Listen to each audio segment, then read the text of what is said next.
A very good morning students. I am Hemlata Mishra from Navjyoti global school. और आज जो हम चैप्टर पढ़ने जा रहे हैं वो है क्लास 8 के ज्योग्राफी का chapter number 3 mineral and power resources. ठीक है, इसमें हम मिनरल्स के बारे में पढ़ेंगे। ठीक है, जैसे कि हमें बेसिक जो मिनरल मिलते हैं लाइक ग्राउंड से, वाटर से या फिर रॉक्स के थ्रू, ये मेन सोर्स होते हैं मिनरल के। और कैसे जो है एक ह्यूमन बीइंग की बॉडी को फिट और हेल्दी रहने के लिए मिनरल की बहुत ज़्यादा ज़रूरत होती है। जैसे मिनरल कैल्शियम हो गया या फिर आयरन हो गया। ठीक है, ये जो मिनरल्स हैं एक ह्यूमन बीइंग को फिट होने के लिए बहुत ज़रूरी है, क्योंकि जो कैल्शियम है उससे क्या होता है, हमारी बोन्स स्ट्रॉन्ग होती हैं। ठीक है, तो ये जो मिनरल्स होते हैं ये काफ़ी यूज़ आते हैं ह्यूमन बीइंग के। ठीक है, और पावर रिसोर्सेज जैसे कि इलेक्ट्रिसिटी हो गया, लाइट हम जो डेली लाइफ में यूज़ कर रहे हैं। तो आप सोच सकते हैं कि अगर लाइट नहीं होगी, लाइक अगर एक दिन भी लाइट चली जाती तो उस दिन कितना डिफ़िकल्ट होता है हमारा उस दिन का जो है दिनचर्या अपनी व्यतीत करना। ठीक है, तो इन सब चीज़ों के बारे में हम इस चैप्टर में पढ़ेंगे कि मिनरल्स हमें कैसे मिलते हैं। ठीक है, हम पावर रिसोर्सेज हमें कैसे मिलता है, ये सारी चीज़ें हम पढ़ेंगे।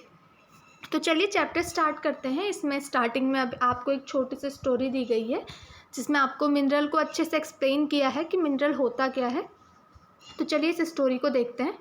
सो Kiri was visiting Sukant in his native place near Dhanbad.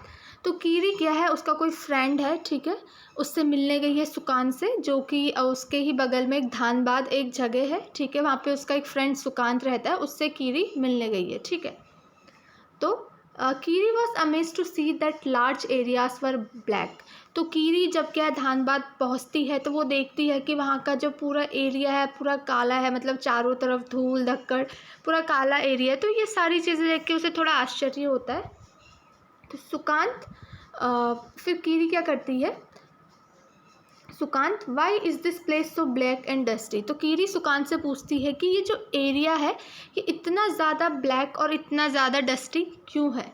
तो उससे this is because of the coal mine nearby. तो सुकांत उससे बोलता है क्योंकि यहाँ पे जो अभी हमारे जहाँ अभी हम धनबाद में हैं इसके अगल बगल के बहुत सी कोल्स हैं, कोल के माइन यहाँ पे प्रेजेंट है, जिसके वजह से वहाँ पे धूल हवा उड़ के इधर इकट्ठा, धूल हवा के साथ आती है, डस्ट आता है, तो इतने यहाँ पे इकट्ठा हो जाता है कोल माइन से। इसकी वजह से जो है ये एरिया इतना ब्लैक और डस्टी लगता है।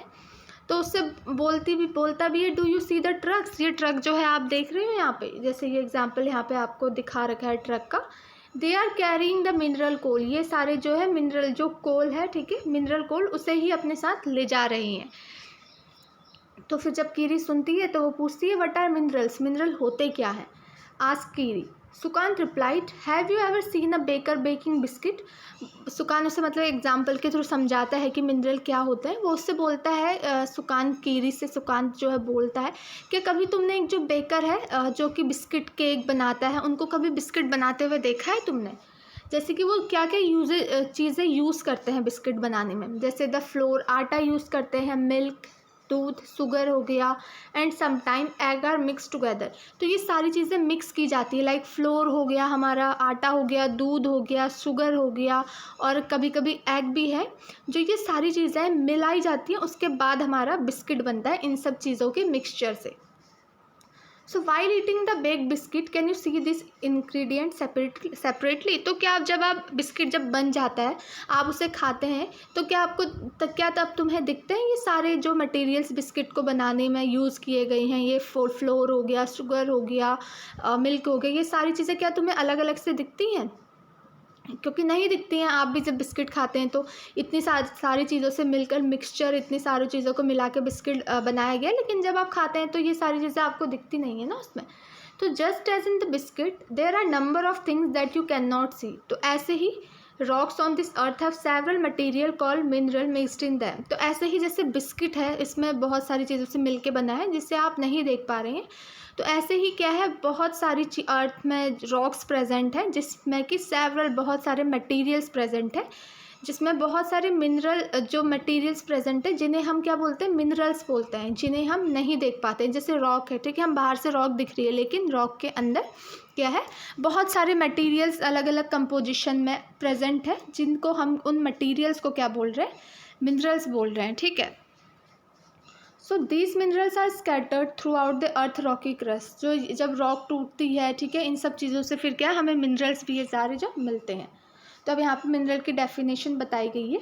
A naturally occurring substance that has definite chemical composition is a mineral. अब जो naturally occurring substance, अब rock है जो वो naturally occur कर रही है ना, और जिसका कि एक डेफिनाइट केमिकल, एक डेफिनाइट कंपोजिशन है, ठीक है, मिक्सचर है बहुत सारी चीज़ों का, उसे हम क्या बोलते हैं, मिनरल बोलते हैं. So minerals are not evenly distributed over space. अब मिनरल क्या अर्थ में इक्वली डिस्ट्रीब्यूट नहीं है, कहीं पे ज़्यादा है, कहीं पे कुछ चीज़, जैसे आयरन है ये भी मिनरल है, कहीं पे ये ज़्यादा अमाउंट में मिलेगा, कहीं पे कम अमाउंट में मिलेगा, कहीं पे मिलेगा ही नहीं ना. तो यही बोल रहा है कि जो मिनरल है वो अर्थ में इवनली डिस्ट्रीब्यूटेड, मतलब इक्वली डिस्ट्रीब्यूटेड नहीं है.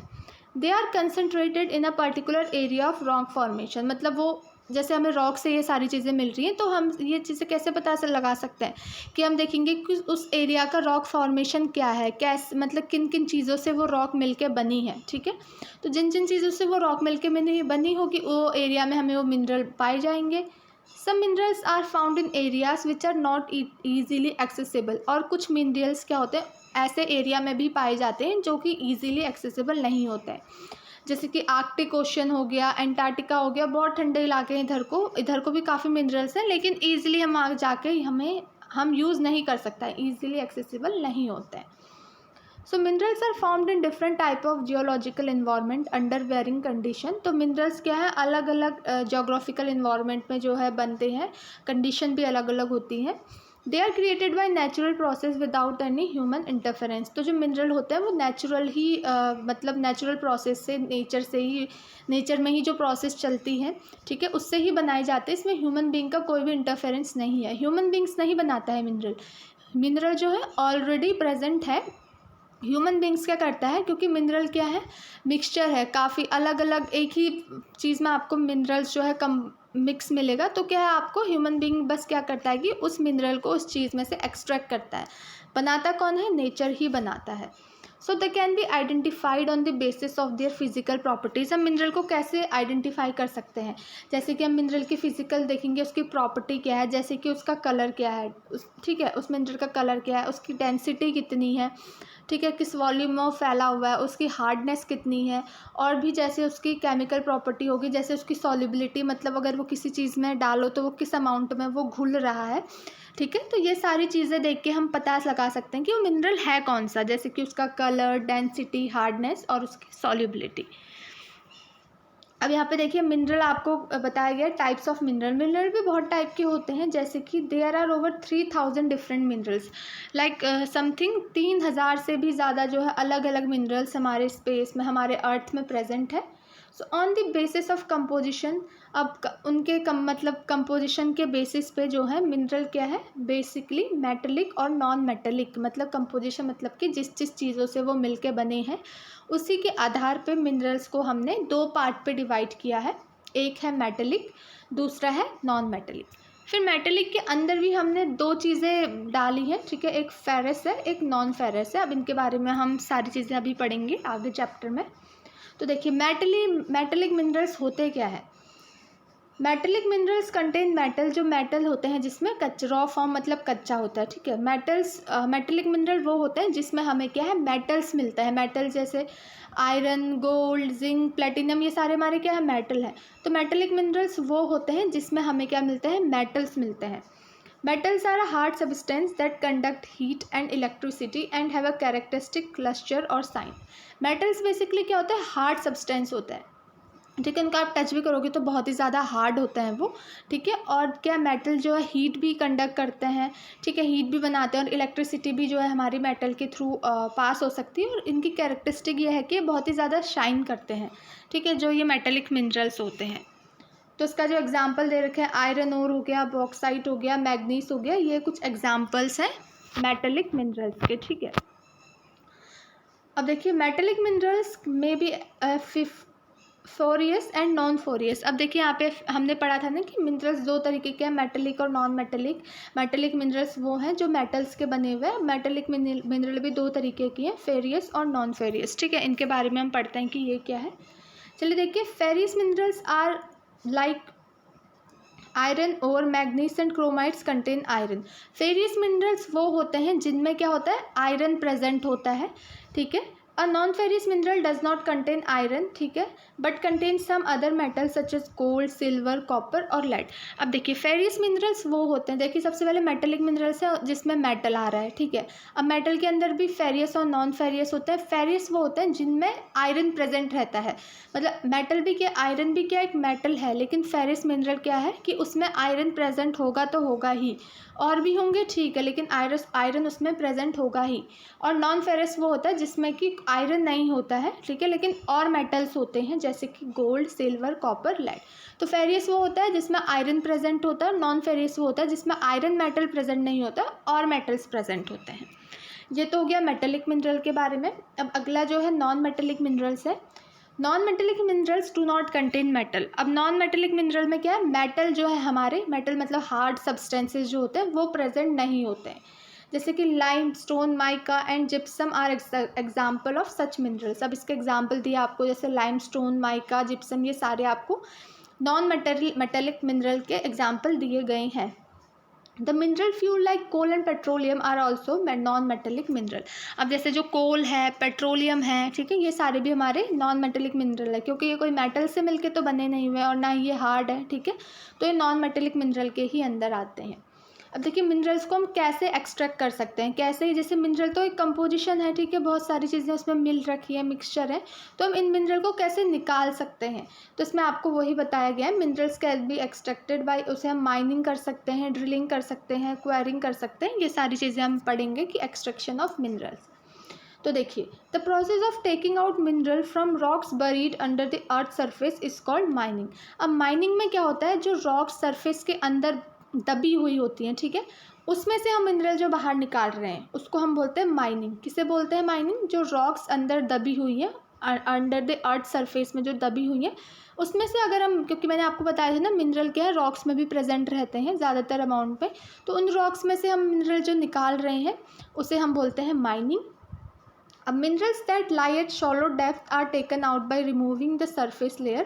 This is known as open shaft mining. अब mining भी दो तरीके की होती है, ठीक है, जिसमें कि आपको बताया ओपन कास्ट माइनिंग होती है और एक शाफ्ट माइनिंग होती है। अब देखिए माइनिंग क्या है, दोबारा से मैं आपको बता देती हूँ कि जो हमारे अर्थ के अंदर जो रॉक्स जो हैं वो दबी हुई हैं, उसमें से हम मिनरल निकाल रहे हैं, वो माइनिंग हो गया, ठीक है। अब वो भी दो तरीके की होती है, एक होती है ओपन कास्ट माइनिंग, एक होती है शाफ्ट माइनिंग। अब देखिए ओपन कास्ट माइनिंग में क्या होता है, minerals that lie at shallow depth are taken out by removing the surface layer. अब ऐसे मिनरल्स, ठीक है, जो बहुत ही ज़्यादा डेप्थ में प्रेजेंट है, ठीक है, जैसे रॉक्स हैं, हम इसमें बोला ना कि रॉक्स जो अंडर द सरफेस प्रेजेंट है उसमें से मिनरल निकाल रहे हैं, तो जो बहुत ही ज़्यादा डेप्थ में प्रेजेंट है तो हम उसमें क्या करते हैं, जो सरफेस की ऊपर वाली लेयर है, ठीक है, उसको हटाते हैं, फिर मिनरल निकालते हैं, उसको हम बोलते हैं open cast mining. Deep bores called shaft have to be made to reach mineral deposit that light at great depth. अब क्या है, जैसे जो थोड़ी नीचे डेप्थ में प्रेजेंट है उसमें तो क्या हम करेंगे कि ऊपर की लेयर हटा दी और क्या है फिर हम मिनरल निकालते हैं, तो ओपन कास्ट माइनिंग हो गया। लेकिन अब ऐसे मिनरल जो कि बहुत ही ज़्यादा ग्रेट डेप्थ में ज़मीन के बहुत ही ज़्यादा अंदर धंसे हुए हैं, उनको हम कैसे निकालते हैं, जैसे बोर होते हैं ना, इंजन जो यूज़ करते हैं, ठीक है, डीप बोर्स हो गया जिन्हें हम शाफ्ट बोलते हैं, उसकी हेल्प से हम इन मिनरल को निकालते हैं जो कि कहाँ प्रेजेंट होती हैं, that lie eight great depth, ज़मीन के बहुत ही नीचे प्रेजेंट होती है, इसे हम बोलते हैं शाफ्ट माइनिंग, ठीक है। माइनिंग मतलब ज़मीन में जो रॉक्स धंसी हुई हैं वहाँ से मिनरल को एक्सट्रैक्ट करना। और दो टाइप की हैं, ओपन कास्ट माइनिंग और shaft mining. Open cast mining जो रॉक्स थोड़ी कम मतलब कम डेप्थ में धंसी हुई है उनको हम ओपन कास्ट माइनिंग की हेल्प से निकालते हैं, और जो बहुत ही ज़्यादा नीचे धंसी हुई है उसमें जो हम डीप बोर्स का यूज़ करते हैं जिससे हम शाफ्ट माइनिंग बोलते हैं। अब क्या है, petroleum and natural gases occur far below the earth surface. अब क्या है, जो पेट्रोलियम है और जो नेचुरल गैसेज है वो तो फिर बहुत ही ज़्यादा नीचे होती हैं अर्थ के, लाइक अर्थ के क्या है, बहुत अर्थ की सरफेस के बहुत ही अंदर जो है प्रेजेंट रहती हैं, तो हम ये जो है इसको माइनिंग की हेल्प से हम इसे नहीं निकाल पाते हैं। So deep wells are bore to take them out, तो इनको क्या है बहुत ही ज़्यादा डीप वेल्स बोर जो है खोदे जाते हैं, जिसे हम क्या बोलते हैं, ड्रिलिंग बोलते हैं। अब जो माइनिंग की हेल्प से हम पेट्रोलियम नहीं निकाल सकते हैं, जो ये बहुत ही ज़्यादा सरफेस के अंदर होती हैं, ठीक है, तो डीप वेल्स बोर्ड बनाए जाते हैं जिसे हम ड्रिलिंग कहते हैं। A mineral that lie near the surface are simply dug out by process known as quarrying. अब जो ऐसे मिनरल्स है जो ऊपर ही सरफेस में ही प्रेजेंट है, अंदर धसे हुए नहीं है, सरफेस में प्रेजेंट है, जिसे हम खोद के ही खुदाई करके ही निकाल सकते हैं, तो उसे हम क्या बोलते हैं? क्वेरिंग. सिंपल खोद के हम लाइक किसी जो चीज़ों से हम खोदते हैं उससे खोद के हम निकाल सकते हैं, इसे क्वेरिंग हो गया. अब देखिए डिस्ट्रीब्यूशन ऑफ मिनरल कैसे हमारी अर्थ में डिस्ट्रीब्यूट है उसके बारे में इसमें आपको बताया गया है. So mineral occur in different types of rock. जो मिनरल है वो डिफरेंट टाइप ऑफ रॉक में हमारी प्रेजेंट होती है, जो कि कुछ कहाँ मिलती है हमें? इग्नियस रॉक में मिलती है. हमने पिछले चैप्टर में आपको जो है बताया भी था different types of rock, igneous, metamorphic और सेडिमेंट रॉक. ठीक है, तो जो इग्नियस रॉक होती है उसमें हमें मिलती हैं, और कुछ कहाँ मिलते हैं हमें? मेटामॉर्फिक रॉक में मिलते हैं, और कुछ मिनरल्स हमें कहाँ मिलते हैं? सेडिमेंट्री रॉक से. सारे क्लासिफिकेशन है रॉक्स के, तो मिनरल्स हमें मेनली इसमें पाए जाते हैं. तो generally metallic mineral are found in igneous and metamorphic rock formation that from large plateaus. तो जर्नली जो हमें मेटेलिक मिनरल पाए जाते हैं जिसमें हमारे मेटल प्रेजेंट होता है वो हमें कहाँ से मिलते हैं? जो इग्नियस और मेटामॉर्फिक रॉक्स हैं वहाँ से हमें, ठीक है, ऐसे मिनरल्स पाए जाते हैं जिसमें जर्नली हमारे मेटल होता है. तो ठीक है, तो हमें मेटेलिक मिनरल्स ज़्यादातर किस रॉक से मिलते हैं? इग्नियस और मेटामॉर्फिक रॉक से. ठीक है, फिर iron ore in north Sweden. फिर ये बताया गया है copper and nickel deposit in Ontario Canada, iron, nickel, chromites and platinum in South Africa are example of. ये सारे एग्जाम्पल दिए हैं उन मिनरल्स के जो कि हमें इग्नियस और मेटामॉर्फिक रॉक्स में से मिलती हैं. सारे एग्जाम्पल दिए हैं, जैसे कॉपर मेटल हो गया, आयरन और निकल हो गया. ये सारी चीज़ें हमें इग्नियस और सेडिमेंट्री रॉक से मेटामॉर्फिक रॉक से जो मिलती हैं वो दी हैं. फिर sedimentary rock formation of plains and young fold mountain contain non metallic mineral. अब जो सेडिमेंट्री रॉक्स होती हैं उससे हमें कौन से मिनरल्स मिलते हैं? Non metallic minerals. तो याद रखिए जो इग्नियस और मेटामॉर्फिक रॉक्स है उससे हमें मेटेलिक मिनरल मिलते हैं, और जो सेडिमेंट्री रॉक्स है उससे हमें मिलते हैं नॉन मेटेलिक मिनरल, जैसे कि लाइमस्टोन. अब यहाँ पे आपको यही बताया है कि जो लाइमस्टोन है वो हमें कहाँ पे मिलती है. ठीक है, ये सारी चीज़ें बताई हैं. Minerals fuel such as coal and petroleum are जो फाउंड है वो सेडिमेंट्री स्टार्टा होता है, उसमें भी हमें जो है मिलती हैं. अब यहाँ पे देखिए एशिया का एक कॉन्टिनेंट है जिसमें बहुत सारी कंट्रीज़ हमारी प्रेजेंट है, इंडिया, चाइना, नेपाल. ठीक है, तो इन सब के बारे में बताया है कि China and India have large iron ore deposit. तो एशिया जो कॉन्टिनेंट है उसमें जो चाइना और इंडिया हमारी जो कंट्री है इसमें क्या है? आयरन ओर, जो आयरन ओर है उसका बहुत ज़्यादा डिपॉजिट है, बहुत ज़्यादा अमाउंट में आयरन ओर मिनरल पाया जाता है. The continent produces more than half of the world's tin. तो जो ये एशिया कॉन्टिनेंट है इसमें पूरे वर्ल्ड में जितना भी टिन प्रेजेंट है, क्योंकि हमारे पूरे वर्ल्ड में 7 कॉन्टिनेंट्स प्रेजेंट है. ठीक है, तो उनमें से क्या है जो हाफ टिन है ना वो एशिया कॉन्टिनेंट में ही प्रेजेंट है. ठीक है, हाफ से भी ज़्यादा जो टिन हमारे वर्ल्ड में प्रेजेंट है उसमें से हाफ से भी ज़्यादा टिन हमारे एशिया कॉन्टिनेंट में ही प्रेजेंट है. ये एशिया के बारे में बताया है कि, ठीक है, फिर यूरोप में बताया है कि Europe is the leading producer of iron ore. Europe जो है आयरन ओर का लीडिंग प्रोड्यूसर है वर्ल्ड में. और the countries with large deposit of iron ore, जो लार्ज डिपॉजिट है आयरन ओर की, ये सारे कॉन्टिनेंट में बताया गया कि किस किस कॉन्टिनेंट में कौन कौन सा मिनरल जो है पाया जाता है. अब यूरोप में बताया है कि यूरोप में हमारा बहुत ज़्यादा आयरन ओर का डिपॉजिट है, जैसे कि सबसे ज़्यादा रशिया में है, यूक्रेन में है, स्वीडन में है, फ्रांस में है. ठीक है, mineral deposit of copper, lead, zinc, manganese and nickel are found in East European and East Russia. तो इसमें जैसे बता रहे हैं कि मिनरल्स जैसे कि copper, lead, zinc, manganese, nickels ये सारे ईस्ट यूरोप और यूरोपियन रशिया में पाए जाते हैं. अब देखिए नॉर्थ अमेरिका में देखिए कि ये बता रहा है सबसे ज़्यादा रिच मिनरल यहाँ कौन सा है.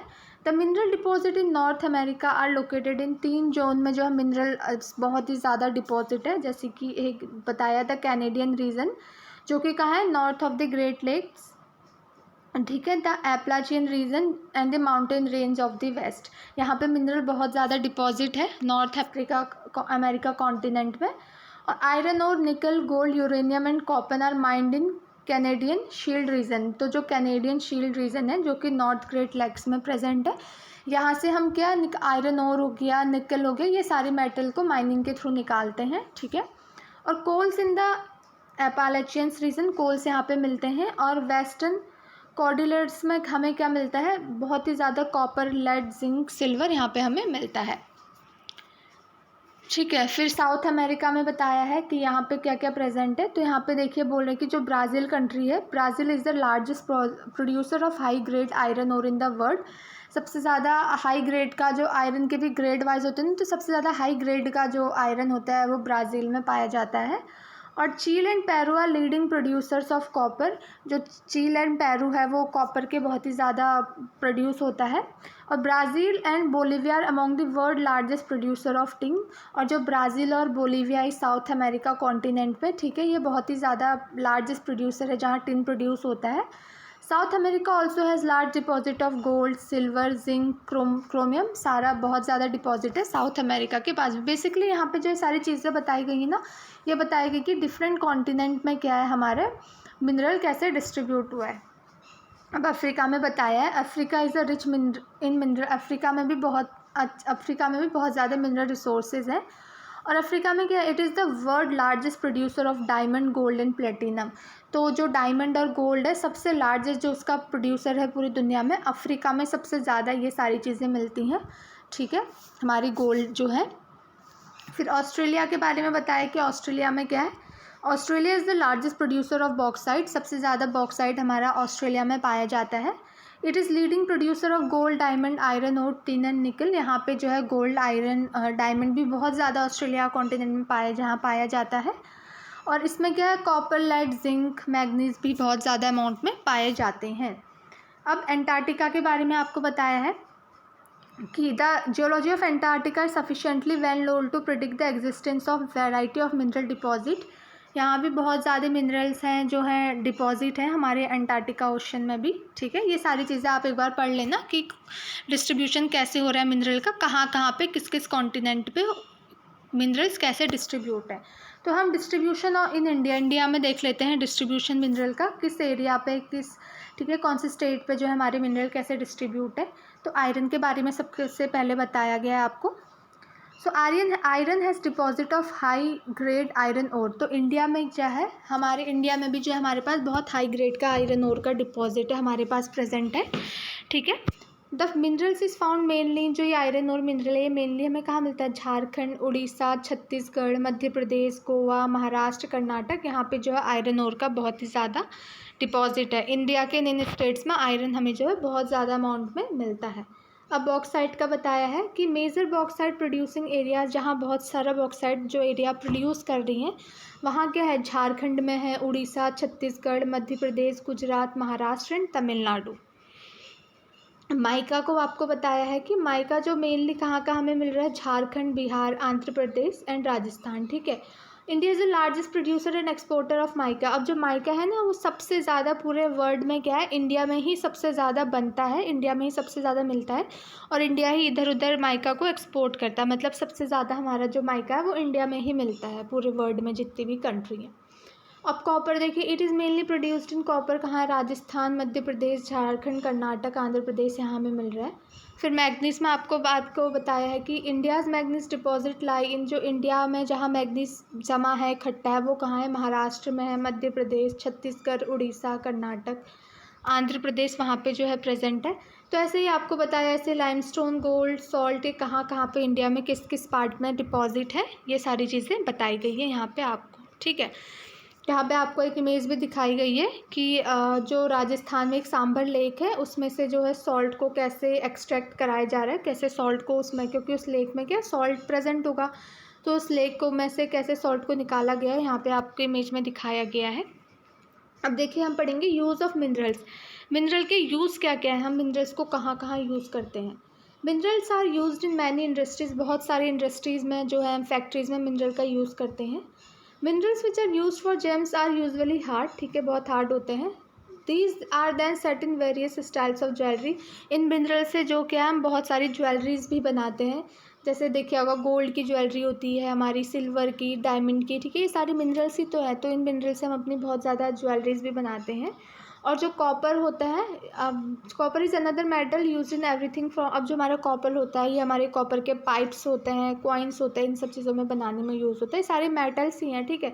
गोल्ड हो गया, सिल्वर, डायमंड, ये सारी ज्वेलरीज बनाने में यूज़ होती हैं। और जो कॉपर जो मेटल है वो हमारा पाइप्स हो गया, कॉइन्स हो गया, इन सब चीज़ों को बनाने में यूज़ होता है। ठीक है। अब जैसे देखिए, aluminium obtain from its ore bauxite is used in automobiles and airplanes. जो एल्यूमिनियम होता है वो ऑटोमोबाइल्स और एयरप्लेन्स में हमारा यूज़ होता है। और मतलब किचन कुकवेयर जो होता है ना, हम खाने के सामान, हमारे किचन होता है वहाँ पे भी हम एल्यूमिनियम की बहुत सारी चीज़ें यूज़ करते हैं।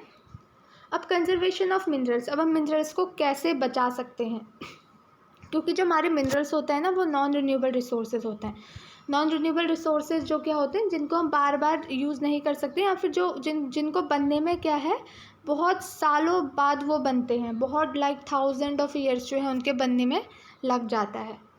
ठीक है, तो it takes 1000 of year for the formation and concentration of mineral. ठीक है, यही इसमें आपको बताया है। So the rate of formation is much smaller than the rate at which the human consume this minerals. तो मतलब जो अगर हम रेशियो देखें तो ह्यूमन जिस अमाउंट में ये मिनरल यूज़ कर रहा है वो अमाउंट क्या है, बहुत ही ज़्यादा है जिस अमाउंट में मिनरल प्रोड्यूस हो रहा है उसके। मतलब जो मिनरल्स प्रोड्यूस हो रहा है ना उसका अमाउंट बहुत कम है, बहुत कम अमाउंट में मिनरल प्रोड्यूस हो रहा है, लेकिन ह्यूमन बींग्स उसको बहुत ज़्यादा अमाउंट में यूज़ कर रहा है। तो ऐसे क्या है कि एक टाइम आएगा कि मिनरल सारे ख़त्म हो जाएंगे, तो हमें यही देखना है कि मिनरल को कैसे हम अच्छे से बचा के यूज़ कर सकते हैं। So it is necessary to reduce wastage in the process of mining. अब जब हम माइनिंग करते हैं तो इसमें यह है कि हम अच्छे से माइनिंग करें, कुछ चीज़ वेस्ट ना हो। Recycling of metal in another way in which the mineral resource can be, हम जो मेटल्स हैं उनकी रिसाइकलिंग हो जाती है, हम तो मेटल को दोबारा रिसाइकिल करके यूज़ कर सकते हैं। ठीक है, जिससे कि हम मिनरल को बचा सकें। अब ये सब तो था मिनरल्स के बारे में। अब क्या है, पावर रिसोर्सेज, वो पावर रिसोर्सेज जिससे कि हमें लाइट मिल रही है, इलेक्ट्रिसिटी मिल रही है। ठीक है, उन पावर रिसोर्सेज के बारे में आप पढ़ेंगे। तो एक स्टोरी दिया है यहाँ पे सनी की। Sunny mother's begin her day by switching on the geyser. अब सनी का मम्मी का दिन ही कैसे स्टार्ट होता है, वो सबसे पहले दिन में क्या है, गीज़र ऑन करती है अपने घर का, जिससे कि वो उससे गर्म पानी आए, वो बाथ ले सके। ठीक है, she iron Sunny school uniform before waking he up. अब सनी को सुबह स्कूल जाने से पहले, उठाने से पहले वो उसकी ड्रेस को आयरन भी करती है, और फिर उसके बाद क्या है वो किचन में जाती है। ठीक है, और उसके लिए क्या, ऑरेंज जूस बनाती है, जिससे कि वो मिक्सी में ब्लेंड करके ऑरेंज जूस बनाती है। और फिर सनी जो है जब अपनी बात फिनिश कर लेता है तो उसकी मम्मी बोलती है उसको, ब्रेकफास्ट के लिए उसकी मम्मी बुलाती है। ठीक है, और जो ब्रेकफास्ट है गैस स्टोव में सनी के लिए बनाती हैं। So while going to school Sunny forget to switch off the light and fan. तो अब जब स्कूल सनी जाता है तो वो अपनी लाइट और फैन बंद करना भूल जाता है। When mother switches them off, she thinks that life in the cities may be more comfortable, but it's depending on more and more gadgets, all of which consume energy. अब सनी की mummy जब वो light बंद करती हैं तो ये सोचती हैं कि जो सिटीज़ हैं उसमें लाइफ क्या है, कंफर्टेबल है, मे बी ज़्यादा कंफर्टेबल है, क्योंकि जो सिटीज़ है वहाँ के लोग किसमें, जो गैजेट होते हैं उसमें ज़्यादा डिपेंड होते हैं, जो कि इलेक्ट्रिसिटी कंज्यूम कर रहे हैं। ठीक है,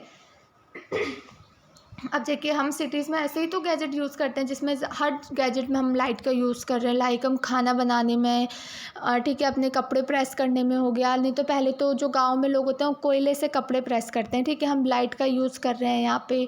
ठीक है, तो हम सारी चीज़ों में, तो इससे क्या है, ह्यूमन की लाइफ जो है थोड़ा ईजी बन रही है। तो इसमें क्या है, ये सारी चीज़ें क्या एनर्जी तो कंज्यूम कर रहे हैं, तभी तो हमें एनर्जी दे पा रहे हैं। ठीक है, तो अब इन्हीं जैसे कि इसमें आपको दिखाया गया कि एक डेली लाइफ में भी ह्यूमन बीइंग के एनर्जी कितनी ज़्यादा नेसेसरी है, कितनी ज़्यादा इंपॉर्टेंट है पावर रिसोर्सेज। तो हम इसके बारे में पढ़ेंगे कि पावर रिसोर्सेज कितने इंपॉर्टेंट हैं, हम इसे कैसे जो है कंजर्व बचा सकते हैं। ठीक है, सो पावर और energy plays a vital role in our life. जो पावर या फिर एनर्जी है हमारे लाइफ में बहुत ही इंपॉर्टेंट इसका रोल है। We also need power for industries. हमें जो पावर है इंडस्ट्रीज़ में, क्योंकि जो काम होता है पावर पे ही डिपेंडेंट होते हैं। ठीक है, एग्रीकल्चर के लिए भी हमें जो है पावर की ज़रूरत है, क्योंकि जब हम इरिगेशन करते हैं या सिंचाई, पानी डालते हैं खेतों में, इंजन चलाते हैं, वो किससे जलता है, लाइट से जलता है। ठीक है, ट्रांसपोर्ट के लिए हमें पावर चाहिए, कम्युनिकेशन हम कर रहे हैं इधर से उधर, पावर चाहिए। और डिफेंस में भी जो गैजेट्स यूज़ करते हैं उसके लिए भी पावर चाहिए। तो हमारा जो पावर रिसोर्स है वो दो कैटेगरी में डिवाइड किया गया है, conventional and non conventional power resource. तो इसके बारे में हम पढ़ेंगे कि कन्वेंशनल पावर रिसोर्स क्या होता है और नॉन कन्वेंशनल पावर रिसोर्सेज क्या होते हैं। तो कन्वेंशनल पावर रिसोर्सेज क्या होते हैं, पहले उसके बारे में पढ़ेंगे। तो conventional sources are of energy are those which have been in common use for a long time. अब कन्वेंशनल सोर्सेज क्या होते हैं, वो सोर्स होता है एनर्जी की जो कि हम बहुत पहले से यूज़ करते हुए आ रहे हैं। ऐसा नहीं कि अभी ही जिसका हमने मतलब इनोवेशन किया है, अभी ही जो टेक्नोलॉजी की हेल्प से डेवलप किया है। ऐसा नहीं है, जो कन्वेंशनल पावर रिसोर्स है हम लाइक उसे सदियों पहलों से, हमसे पहले से जो लोग हैं उसका यूज़ करते हुए आ रहे हैं। जैसे इसका एग्जांपल दिया है, firewood and fossil fuels are two main example of conventional sources. जो फायरवुड हैं, जो पहले लकड़ियों से आग जलाते थे, या फिर फॉसिल फ्यूल्स क्या होते हैं, जो जानवर लोग जब मर जाते हैं उनकी हड्डी सड़ गल जाती है, ठीक है, तो वो एक जगह ज़मीन पे इकट्ठा हो जाती है, फिर उससे हमारे फॉसिल फ्यूल्स बनते हैं, कोल्स, पेट्रोलियम, ठीक है। तो ये आपको बताया गया है। तो देखिए फायरवुड क्या है, it is widely used for cooking and heating. Firewood जो है हमारे बेसिकली हम लाइक खाना बनाने के हम आग जलाते हैं, जैसे गांव में लोग होते हैं ना, आग में ही खाना बनाते हैं, ठीक है, वहाँ गैस वैस का ज़्यादा यूज़ नहीं करते हैं, आग जला के, लकड़ियों को जला के ही खाना बनाते हैं, ठीक है, लाइक और हीटिंग पर्पज़ के लिए अगर ठंडों में भी जो है वो लकड़ियों से आग जला के आग तापते हैं। तो इन our country more than 50% of the energy used by villagers come from would. तो गाँव में जो लोग एनर्जी यूज़ कर रहे हैं, जो सोर्स यूज़ कर रहे हैं, लाइक 50% से ज़्यादा वो क्या है, वुड का ही यूज़ करते हैं। अब क्या इसमें दिया है कि remains of plant and animals which were buried under the earth of millions of years got converted by heat and pressure into fossil fuels. अब जो प्लांट और एनिमल्स थे, जब वो मर गए, जो उनकी हड्डियाँ, जो चीज़ें बच कुछ गई, और फिर वो क्या अर्थ में दब गई, फिर जो बहुत साल बाद क्या है, अंडर सर्टेन हीट और प्रेशर में जो वो है किस में कन्वर्ट हो गई, फॉसिल फ्यूल्स में जो है ये कन्वर्ट हो गई। अभी नहीं हम फॉसिल फ्यूल कहते हैं, जैसे कि फॉसिल फ्यूल, कोल, पेट्रोलियम, नेचुरल गैस क्या है, ये बहुत ज़्यादा इंपॉर्टेंट सोर्सेज हैं कन्वेंशनल एनर्जी के, ठीक है, क्योंकि हम इन्हें कन्वेंशनल एनर्जी इसलिए क्योंकि ये बहुत टाइम पहले से ही इनका यूज़ करते हुए हम आ रहे हैं, ठीक है। तो अब हम इसमें कोल के बारे में पढ़ेंगे कि कोल क्या है, ठीक है। This is the most abundantly found fossil fuels. जो कोल है बहुत ही, अब जो इसका मतलब बहुत ही कम जो अब हमें मिलने लगा है, ठीक है, ज़्यादा ही हमें नहीं मिलता है। It is use as a domestic, इसे हम डोमेस्टिक फ्यूल भी यूज़ करते हैं। पहले लोग जो कोयले से भी जो है आग जलाते थे, ठीक है। In industries such as iron and steel, steam engines to generate, जो कोल की हेल्प से भी हम क्या करते हैं, इलेक्ट्रिसिटी जनरेट करते हैं कोल्स को, ठीक है, कोल्स को जलाते हैं, उसमें से जो स्टीम निकलती है, फिर उसकी स्टीम हम जो टरबाइन में घुमा के जो है उसको हाई विंड के, उससे हम जो है इलेक्ट्रिसिटी जनरेट करते हैं। तो जो इलेक्ट्रिसिटी कोल से जनरेट हो रही है उसे हम क्या बोलते हैं, थर्मल पावर, ठीक है। अब देखिए इसमें जो leading coal producer of the world, जहाँ सबसे ज़्यादा कोल मिलता है वो चाइना है, यूएसए है, जर्मनी है, रसिया, साउथ अफ्रीका एंड फ्रांस। यहाँ पे जो कोल बहुत ही ज़्यादा मिलता है। अब पेट्रोलियम के बारे में बताया आपको, the petroleum that keeps your car running as well as the oil that keeps your cycle from squeaking. अब जैसे देखिए आपकी जो पेट्रोलियम है, जो कार है, वो चल रही है, किसकी हेल्प से चल रही है, पेट्रोल की हेल्प से चल रही है, ठीक है। और ठीक है, पेट्रोल हमारा क्या होता है, एक थिन ब्लैक लिक्विड होता है, थिन ब्लैक लिक्विड को ही हम क्या बोलते हैं, पेट्रोल बोलते हैं। It is found between the layer of rocks, ये क्या है, रॉक्स जो है ना उसके लेयर के बीच में, वहाँ पे हमें पेट्रोल मिलता है, और फिर हम उसे क्या करते हैं, ड्रिलिंग की हेल्प से हम उसे बाहर निकालते हैं from oil field located in offshore. जो पेट्रोल मोस्टली हमें कहाँ मिलता है, कोस्टल एरियाज़, मतलब जो नदी के किनारे एरिया है वहाँ पे हमें पेट्रोल्स मिलते हैं, ठीक है, रॉक के लेयर में पाया जाता है, और इसको ड्रिल करके हम वहाँ से पेट्रोल को बाहर निकालते हैं।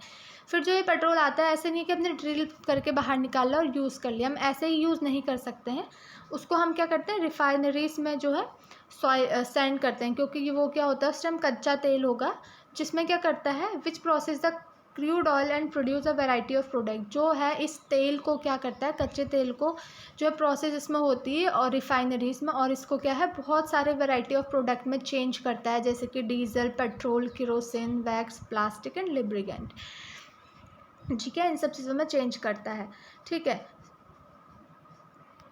अब यहाँ पे आपको सारी जगह बताई गई है जहाँ पेट्रोलियम लीड प्रोड्यूसर्स है, जहाँ पेट्रोलियम बहुत ज़्यादा पाया जाता है। जैसे कि एग्जांपल दिया है, क्रूड ऑयल का एग्जांपल है, जो हम क्या करके निकालते हैं, ड्रिलिंग करके निकालते हैं, फिर इसको हम क्या करते हैं, रिफाइनरी में भेजते हैं, और इस क्रूड ऑयल से फिर हमें बहुत सारी चीज़ें मिलती है, पेट्रोल मिलता है, डीजल मिलता है हमारा, ठीक है, केरोसिन मिलता है, बहुत सारी चीज़ें हमें इससे मिलती हैं।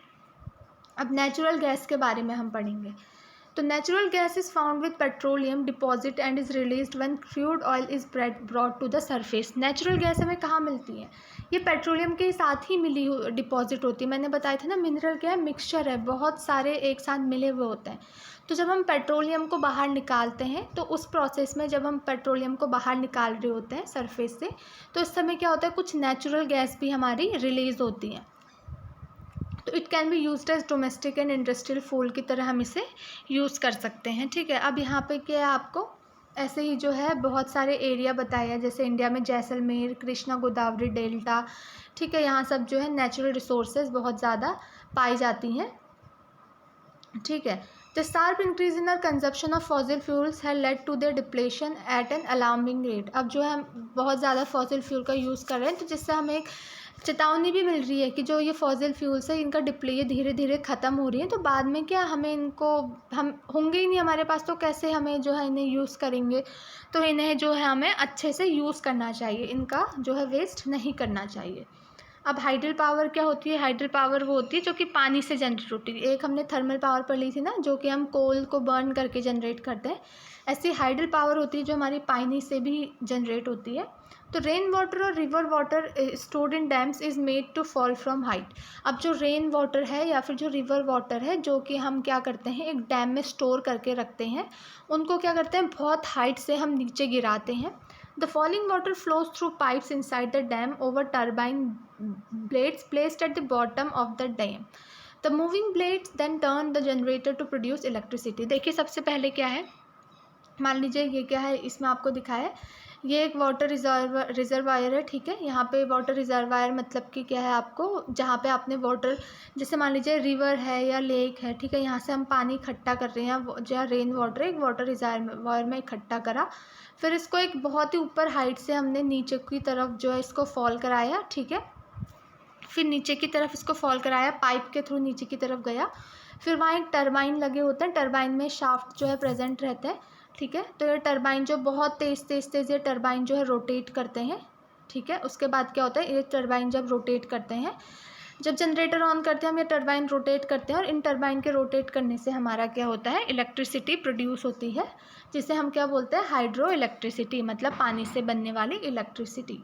The water discharge after the generation of electricity, और जो वाटर जब इलेक्ट्रिसिटी जनरेट हो जाती है, उसके बाद जो वाटर डिस्चार्ज, कुछ वाटर डिस्चार्ज होता है, वो हम इरिगेशन के पर्पज़ के लिए भी यूज़ करते हैं। ठीक है, अब यहाँ पे आपको ये सारी तो थे जो कन्वेंशनल सोर्स ऑफ एनर्जी थे, जो हम बहुत सालों से यूज़ करते हुए आ रहे हैं, उसके बारे में बताया था। अब क्या है, non conventional sources of energy के बारे में बताएंगे। The increasing use of fossil fuel is landing to its shortage. अब जैसे कि हम फॉसिल फ्यूल का क्या कर रहे हैं, बहुत ही ज़्यादा यूज़ कर रहे हैं। ठीक है, तो इसके वजह से क्या हो रहा है, फॉसिल फ्यूल की जो है कमी बहुत ही ज़्यादा जो है हो रही है। ठीक है, तो it is estimated that if the present rate of consumption continue, the reserves of this fuel will got exhausted. तो ये ऐसा अंदाज़ा लगाया जा रहा है कि अगर हम इसी रेट में इन फॉसिल फ्यूल्स को यूज़ करते गए, तो एक टाइम ऐसा आएगा जब ये फॉसिल फ्यूल क्या हो जाएंगे, ख़त्म हो जाएंगे। Moreover there use also cause environmental pollution, और जो इनका यूज़ होता है, इससे हमारे इन्वायरमेंट में भी पॉल्यूशन होता है, ये इन्वायरमेंट पॉल्यूशन भी जो है फैला रहा है। तो therefore there is need for using non conventional sources. तो इसीलिए हम क्या करते हैं, नॉन कन्वेंशनल सोर्सेज भी यूज़ करते हैं, जैसे कि सोलर एनर्जी हो गया, विंड एनर्जी हो गया, टाइडल एनर्जी हो गया, जो कि रिन्यूएबल होते हैं, जिनको हम, अगर ऐसा नहीं कि एक बार यूज़ कर लिया फिर यूज़ नहीं कर सकते, हम इनको बार बार यूज़ कर सकते हैं। तो देखिए, अभी आपको नॉन कन्वेंशनल और कन्वेंशनल के बीच में अगर आप डिफ्रेंशिएट करें, तो कन्वेंशनल सोर्स वो होते हैं जो हम बहुत टाइम पहले से यूज़ कर रहे हैं, like decades of year ago से यूज़ कर रहे हैं, जैसे कि फॉसिल फ्यूल्स हो गया। ठीक है, और नॉन कन्वेंशनल वो होती है कि जिनका अभी पहले इतनी टेक्नोलॉजी नहीं थी, भले ही वो चीज़ प्रेजेंट थी, लेकिन उनकी इतनी टेक्नोलॉजी नहीं थी कि उन्हें पता नहीं चला कि उन्हें हम कैसे यूज़ कर सकते हैं। लेकिन आज जो है हमें टेक्नोलॉजी है हमारे पास, तो हमें पता है कि हाँ, हम इन चीज़ों का यूज़ करके भी जो है एनर्जी जनरेट कर सकते हैं। तो अभी कुछ टाइम पहले जो है यूज़ करके इनका एनर्जी जनरेट करना शुरू हुआ है, इसे हम बोलते हैं नॉन कन्वेंशनल सोर्सेज। और हम इनका इसलिए इतना यूज़ कर रहे हैं क्योंकि जो कन्वेंशनल सोर्सेज जैसे कोल, पेट्रोलियम हो गया, इनको जलाने से क्या होता है, इन्वायरमेंट पर बहुत पॉल्यूशन भी होता है, इसीलिए हम जो अल्टरनेटिव सोर्स भी रखते हैं अपने पास, नॉन कन्वेंशनल, जिससे कि अगर कभी जो ये कन्वेंशनल सोर्स है ख़त्म हो गए, तो हम नॉन कन्वेंशनल का यूज़ कर सकते हैं एनर्जी की जनरेशन के लिए। तो जैसे आपको पहले बताइए सोलार एनर्जी, जो सोलर एनर्जी जो हमें सन की लाइट से जो हम वो एनर्जी होती है ना, वो सोलर एनर्जी होती है, इसके बारे में पढ़ते हैं। Sun heat and light energy on can be felt by us every day. Sun और हीट जो सन की हीट और लाइट जो है हम हर डे हम महसूस करते हैं। Solar energy trapped from the sun can be use, ठीक है, in the solar cells to produce electricity. अब जो है यहाँ पे आपको दिखाया है ये एक सोलर पैनल है, ठीक है। अब क्या होता है, जैसे दिन के टाइम में क्या है, यहाँ पे जैसे मान लीजिए सन है, ठीक है, सन है तो दिन के टाइम में इससे लाइट जो है दिन भर हीट लाइट एमिट हो रही है, तो जो ये सोलर पैनल्स होते हैं वो क्या कर लेते हैं, ये हीट और लाइट को एनर्जी के फॉर्म में यहाँ पे स्टोर कर लेते हैं और फिर बाद में क्या है हम इसको यूज़ कर सकते हैं एनर्जी के फॉर्म में। अब ये रात को नहीं कर सकते हैं क्योंकि रात को सन नहीं है, हम सन की ही लाइट से जो है ये स्टोर करते हैं, तो ये दिन में जो सारी सन की लाइट को स्टोर कर लेते हैं, ठीक है।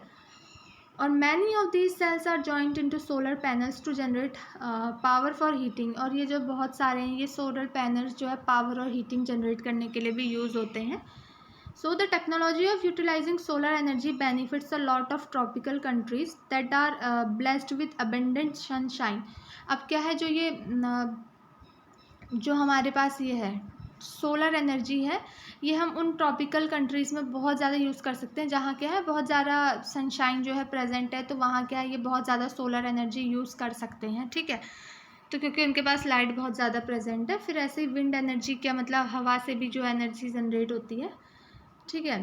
तो wind is an inexhaustible source of energy. अब विंड ऐसा नहीं है कि एक दिन ऐसा आएगा कि हवा ख़त्म हो जाएगी, ठीक है, ये इनएग्जॉस्टिबल, ये कभी ख़त्म नहीं होगा ये source of energy. Wind mills have been used for grinding grain and lifting water since time immemorial. तो विंड मिल्स जो है यूज़ आते हैं वाटर लिफ्ट करने के लिए, ठीक है, ग्राइंडिंग ग्रेन्स को ग्राइंड करने के लिए। तो in modern time wind mills, the high speed wind rotate the wind mills which is connected to a generator to produce electricity. तो पहले तो जो ये विंड मिल्स थे वो किसके यूज़ आते थे, लाइक वाटर उठाने के, ग्रेन को ग्राइंड करने के यूज़ आते थे। लेकिन अब मॉडर्न टाइम में जो टेक्नोलॉजी भी इतनी ज़्यादा हो गई है, तो विंड मिल का हम जो इलेक्ट्रिसिटी प्रोड्यूस करने के लिए भी यूज़ करते हैं। जैसे कि क्या है, एक बहुत ही हाई स्पीड की जो विंड है, ठीक है, वो इन विंड मिल से पास होती है, तो ये विंड क्या है बहुत ज़्यादा तेज़ से रोटेट होते हैं, ठीक है, जो कि जनरेटर से कनेक्टेड होते हैं और इससे हमारी इलेक्ट्रिसिटी प्रोड्यूस होती है, ठीक है। अब यहाँ पे आपको न्यूक्लियर पावर के बारे में दिया गया है। Nuclear power is obtain from energy stored in nuclei of atoms of naturally occurring radio active element like uranium and thorium. अब जो हमें न्यूक्लियर पावर मिलती है वो कहाँ से मिलती है, जो एनर्जी कहाँ एटम के न्यूक्लियाई में स्टोर रहती है वहाँ से हमें न्यूक्लियर पावर मिलती है। These fuels undergo nuclear fission in nuclear reactor. और जो ये फ्यूल्स होते हैं ये न्यूक्लियर फिजन जाते हैं, एक न्यूक्लियर रिएक्टर होता है उसमें न्यूक्लियर फिजन होता है उसके अंदर, ठीक है, उसके बाद क्या होता है ये पावर को एमिट करते हैं। अब यहाँ पे आपको ये सारी चीज़ें बताई गई हैं कि कहाँ कहाँ पे जो है आपका प्रेजेंट है ये न्यूक्लियर, आपका जो है एग्जांपल दिखाया है कि कैसे न्यूक्लियर एनर्जी जो है आपकी, ये न्यूक्लियर रिएक्टर है, कैसे यहाँ पे जो है फिजन हो रहा है, ठीक है। उसके बाद यहाँ पे स्टीम यहाँ पे आ रही है, टरबाइन के थ्रू पास हो रही है, ठीक है। फिर टरबाइन के थ्रू ये स्टीम जो है यहाँ पे आपकी स्टीम टरबाइन से पास हो रही है तो जनरेटर से जा रही है और जिससे आपकी इलेक्ट्रिसिटी जनरेट हो रही है, सारा आपको दिखाया है, ठीक है। अब देखिए geothermal energy, heat energy obtain from the earth. जो एनर्जी हमें अर्थ से मिल रही है उसे हम क्या बोलते हैं, जियोथर्मल एनर्जी।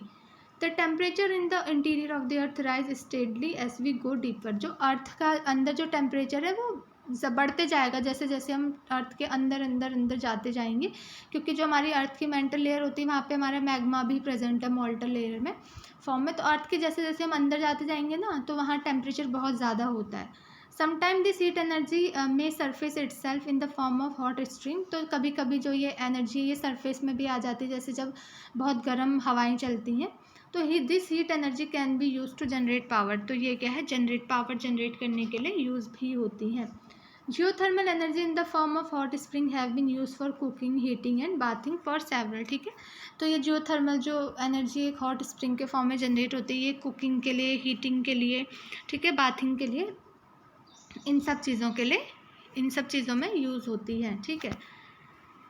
फिर आपको बताएं टाइडल एनर्जी, जो एनर्जी टाइड्स होती है ना, जो हमारी टाइड्स आती हैं उससे जो एनर्जी होती है टाइड, जब पानी एकदम से बहुत ही हाई वेव ले लेता है फिर नीचे को जाता है, ठीक है, तो हाई टाइड लो टाइड, जब पानी ऊपर से नीचे को ऐसे आ रहा है इसे हम टाइडल एनर्जी बोलते हैं। तो इससे भी हम जो है इलेक्ट्रिसिटी जनरेट कर सकते हैं। तो जो एनर्जी टाइड से जनरेट हो रही है उसे हम टाइडल एनर्जी बोलते हैं। So tidal energy can be harness by building dams at narrow opening the sea. तो हम क्या है, जो जहाँ की सी ओपनिंग है वहाँ पे हम डैम भी बना सकते हैं। During high tide the energy of tides is use to turn the turbine installed in the dam to produce electricity. जब बहुत ज़्यादा हाई टाइड आता है तो ठीक है, तो डैम के अंदर जो टाइड है, अब डैम है ठीक है, डैम के अंदर जब बहुत ज़्यादा हाई टाइड आएगा तो डैम के अंदर जो भी टरबाइन से इस हाई टाइड की वजह से हमारे टरबाइन जो है घूमने लग जाते हैं, जिससे कि हमारी क्या होती है, इलेक्ट्रिसिटी प्रोड्यूस होती है। ठीक है, अब बायोगैस बताया है। Organic waste such as dead plant and animal material, animal dung and kitchen waste can be converted into a gaseous fuel called biogas.